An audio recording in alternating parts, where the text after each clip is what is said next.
चालू करो तब आओ, चालू करो मैं कहो चालू करो का होगा हो ये लोग आवाज बढ़ाई दो इन्हें बढ़ाई। हेलो हेलो यार मालिक जाओ चला था तुम चले देख चाहे तुम का नहीं सुवा हुआ भैया सब बड़ी का सब भैया कहीं बढ़ाओ के आवाज। अरे यार जब जस रात ऐसे रहा दे दे दादा हमारे वतन में काम हो गया। अरे क्या कहा था हो हेलो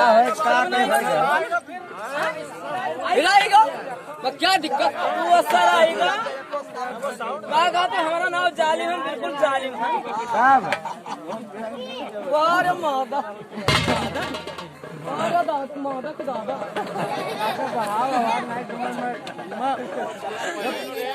हिसाब से आवाज बढ़ाने से थोड़ा के चाहिए। बाबा ओ बाबा हेलो बाबा हो जाओ उतरा तो मेरे न दे दो बाबा